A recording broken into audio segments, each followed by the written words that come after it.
Alors, je vais donc démarrer. On m'a demandé donc de faire une introduction qui essaye d'attraper, de saisir l'apport des SHS, des sciences humaines et sociales, dans la construction et même la conduite de projets de restauration de cours d'eau.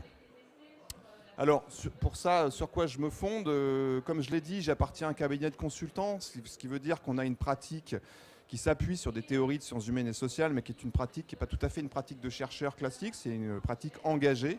On fait du conseil, engagé au sens où on essaye d'aider des porteurs de politique publique à concevoir et mettre en œuvre des projets, ce qui veut dire qu'on n'a pas du tout une posture neutre par rapport à la question de la restauration des cours d'eau, on essaye d'y contribuer. Alors, vous ne pouvez pas lire, donc je vais vous lire les titres, mais on a réalisé à ASCA un certain nombre de guides. Celui-là, je l'ai rédigé, c'était le guide pour l'ONEMA, ce qui s'appelait l'ONEMA à l'époque, l'AFB aujourd'hui, ça s'appelle Regard des sciences humaines et sociales sur la mise en œuvre des politiques de l'eau. C'est disponible en ligne. Un autre guide de l'ONEMA qui s'appelle Comment développer des projets ambitieux de restauration de cours d'eau, qui s'appuie sur une analyse de projets européens. Et aujourd'hui, en fait, je vais centrer mon propos sur deux guides qui ont été réalisés pour des agences de l'eau. Le premier guide, celui qui est tout à droite, c'est un guide qu'on a réalisé il y a une petite dizaine d'années, je crois, pour... non, peut-être moins que ça d'ailleurs. Enfin bon, bref, peu importe, début des années 2010, on va dire, pour l'agence de l'eau Rhône-Méditerranée-Corse, qui essaye de voir comment on peut concevoir des bons projets de restauration hydromorphologique de telle sorte qu'ils soient réellement négociables sur le terrain. Voilà, donc je ne m'avance pas plus maintenant parce que je vais vous en parler. Et puis un deuxième guide qui est un peu dans la suite de celui-là, qui a été fait cette fois pour Loire-Bretagne, qui dit, voilà, une fois que le projet est conçu, il faut le porter sur le territoire, il faut savoir en parler correctement pour que les acteurs s'y reconnaissent, s'y retrouvent, s'en saisissent, puissent en discuter et puissent s'y intéresser. Et donc il s'appelle Communiquer pour se concerter, et je vais également développer rapidement son contenu maintenant. Alors, je vais donc les présenter dans cet ordre en essayant de résumer leur contenu. Le premier guide, donc, il essaie de voir comment on peut concevoir un projet de restauration de cours d'eau, de restauration hydromorphologique en particulier, de façon à ce qu'on puisse réellement le mettre en négociation dans le territoire. Et en fait, ce n'est pas seulement une question de bonne volonté ou d'ouverture d'esprit, ça renvoie à un véritable travail en amont pour concevoir le projet de la sorte que ça se passe comme ça. Alors on a résumé, c'est un guide assez épais et assez trapu, on va dire. Il a été réalisé, d'ailleurs, ce n'est pas du tout un guide uniquement de sciences humaines et sociales, on l'a réalisé en travaillant avec des praticiens de la restauration hydromorphologique des cours d'eau, des bureaux d'études qui interviennent, qui sont des hydromorphologues. Et on a vraiment travaillé ensemble de manière complètement entrelacée pour rédiger ce guide. Et on l'a résumé, là j'essaye de le résumer en 3 grands messages, donc en 3 diapos, ce qui est une gageure. Alors le premier message, c'est que quand on s'intéresse, quand on se lance dans un projet de restauration hydromorphologique de cours d'eau, et les professionnels du secteur le savent, on voit très rapidement les problèmes qu'on va avoir. C'est-à-dire qu'on identifie très facilement les acteurs qui ne vont pas être d'accord et qui vont commencer à essayer de contester la légitimité du projet quand ce n'est pas simplement son contenu.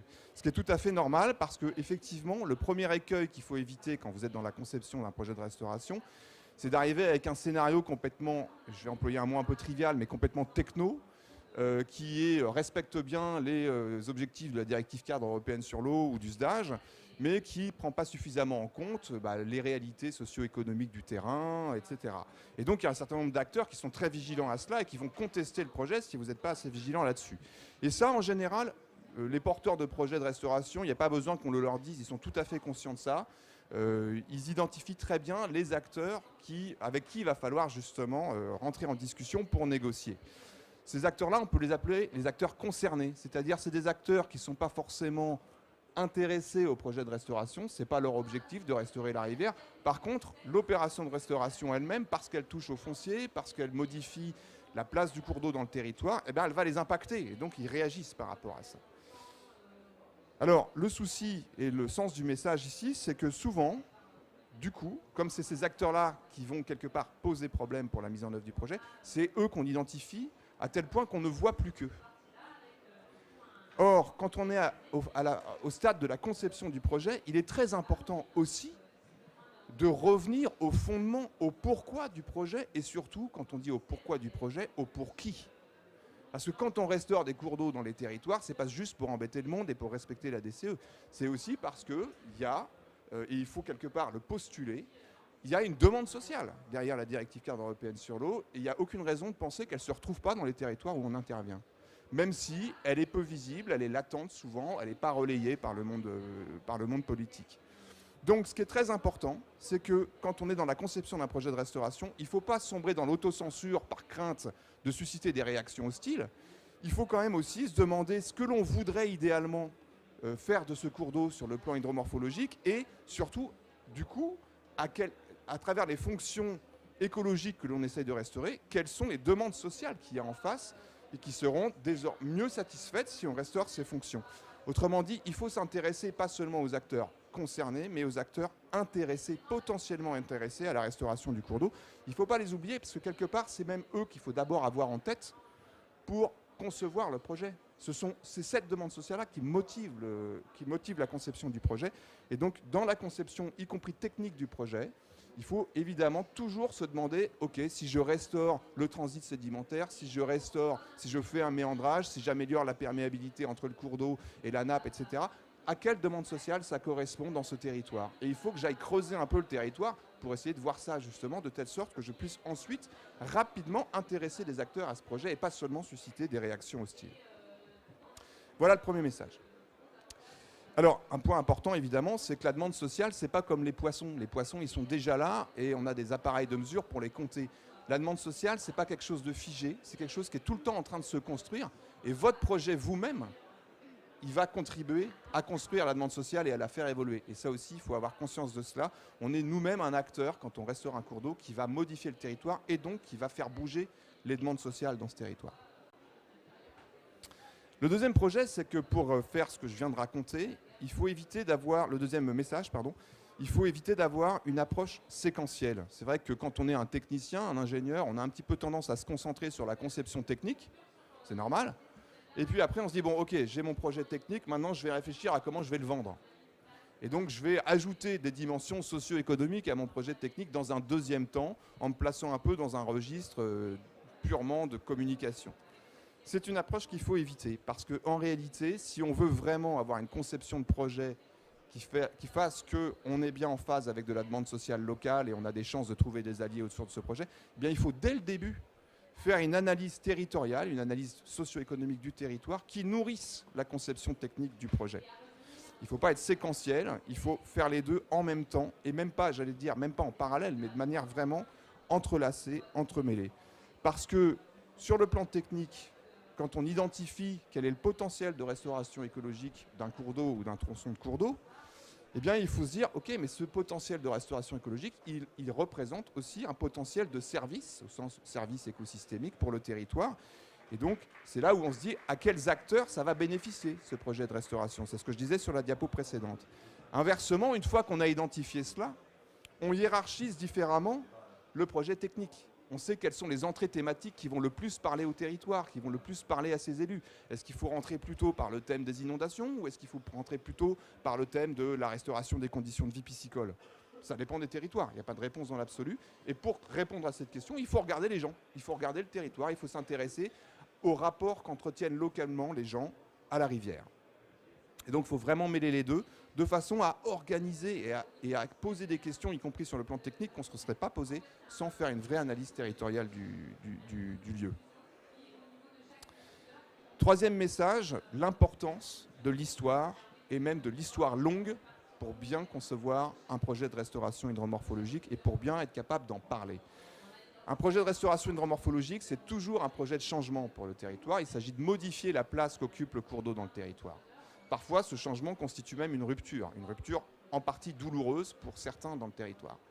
Il est indispensable de resituer ce projet dans l'histoire de la rivière, parce que tout changement nécessite de s'arranger avec le passé. Souvent, on est dans des cas où les pouvoirs publics portent un projet de changement qui consiste à détruire ce qu'ils ont fait 30 ans avant. Donc ça, il faut être capable de le raconter. Il faut être capable de raconter pourquoi on a fait ce qu'on a fait il y a 30 ans et pourquoi on le défait aujourd'hui. Et si on ne le fait pas, on passe pour un fou. Donc c'est quand même bien de le faire, parce qu'il n'y a aucune raison, on avait des vraies raisons de faire ce qu'on a fait il y a 30 ans, et on a des vraies raisons de le défaire aujourd'hui. Donc il faut être capable de raconter ça, autrement dit, il faut être capable de raconter comment la société a évolué, comment l'économie du territoire a évolué, et comment du coup, il n'y a aucune raison de penser que la rivière elle doit elle aussi forcément faire évoluer sa place dans le territoire, et c'est ce sens-là qu'a la restauration hydromorphologique. Donc l'autre intérêt, c'est que raconter l'histoire de la rivière dans le territoire, c'est mettre en scène le caractère dynamique de la rivière, mais aussi des demandes sociales dont elle a fait l'objet au cours de l'histoire. Souvent, on fait face à des formes d'opposition qui revendiquent d'être la mémoire du territoire, et de manière complètement finalement éternelle. Nous sommes l'identité du lieu tel qu'il a toujours été. Raconter l'histoire du cours d'eau, c'est relativiser ces discours. C'est dire non, vous êtes effectivement l'identité des lieux depuis quelques décennies, parfois plus. Mais avant, c'était autrement, et demain, ça sera différent. Parce que les demandes sociales, encore une fois, c'est mobile, c'est volatile, c'est souple, ça bouge tout le temps. La société n'est pas figée, tout comme la rivière.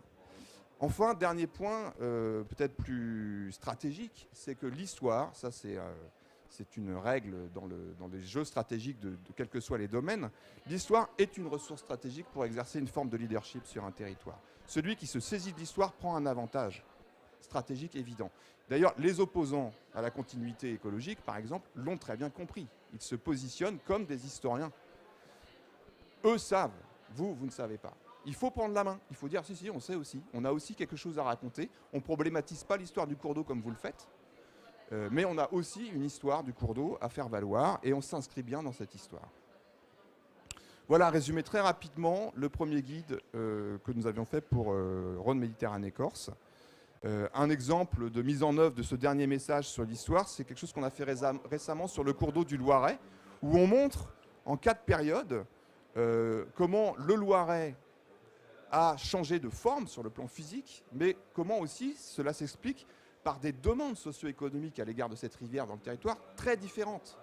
Il y a une première période où c'est la rivière hydraulique qui compte, c'est les moulins, ça va des moines jusqu'à la révolution industrielle, et puis après, ça devient quelque chose qui ressemble au bord de Marne, c'est-à-dire que c'est une demande de détente.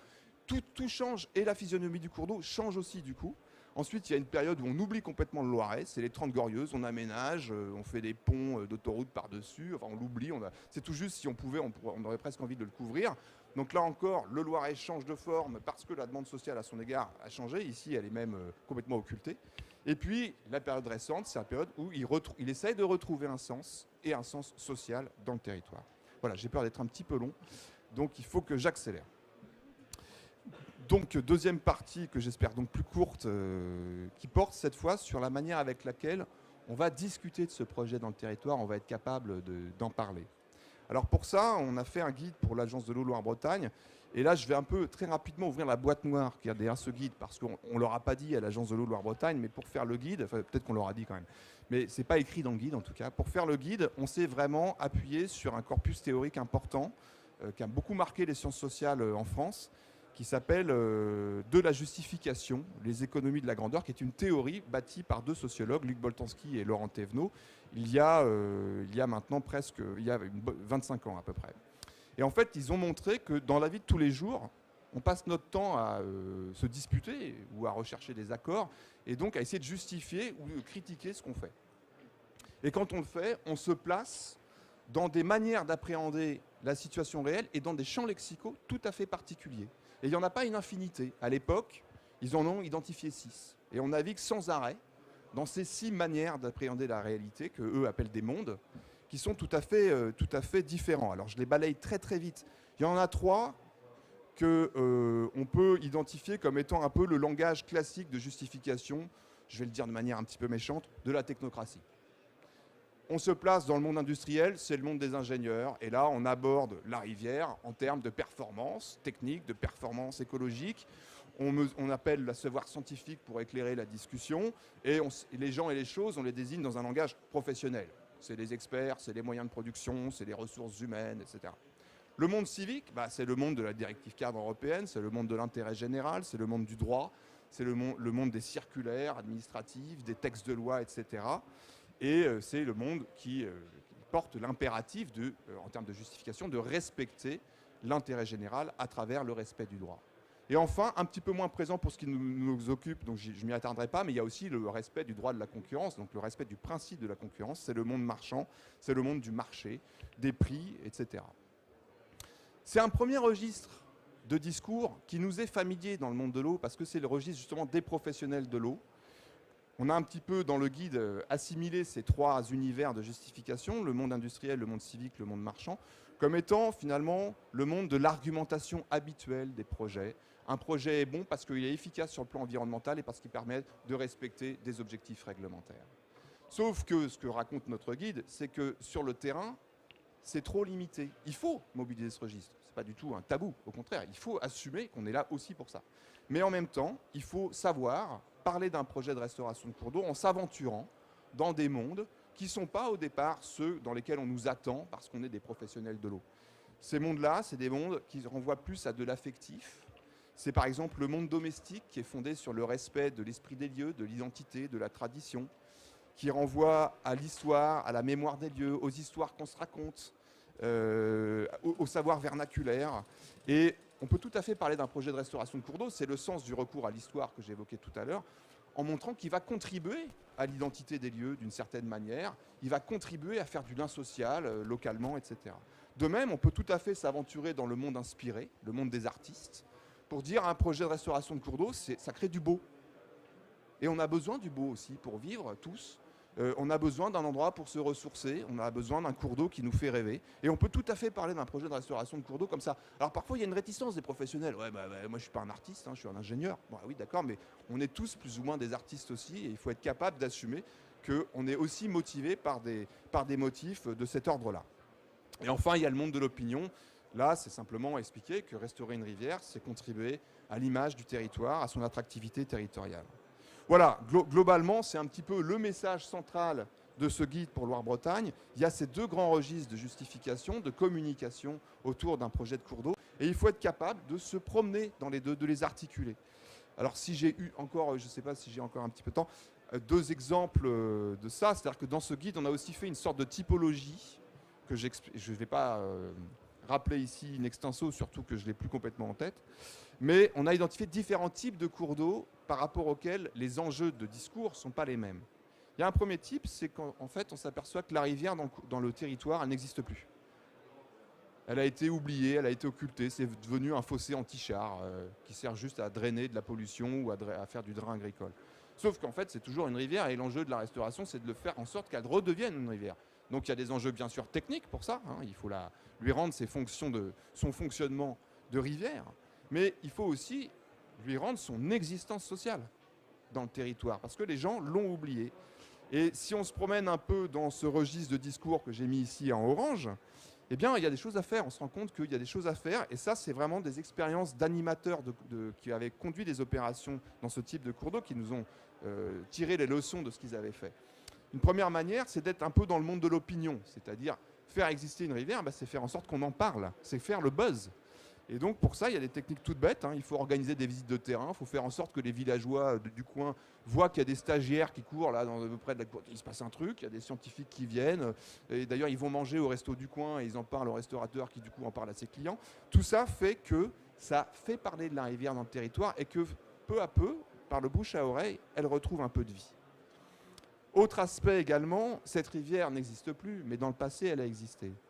Et là, il faut faire appel aux souvenirs des gens. Et là, il y a un animateur qui nous raconte qu'il n'arrivait pas à convaincre les élus de s'investir sur cette question, jusqu'au jour où il leur a dit « Mais moi, quand je suis venu, quand j'ai pris mon poste d'animateur, vous m'avez raconté, monsieur le maire, que quand vous étiez petit, vous pêchiez du verron dans ce cours d'eau.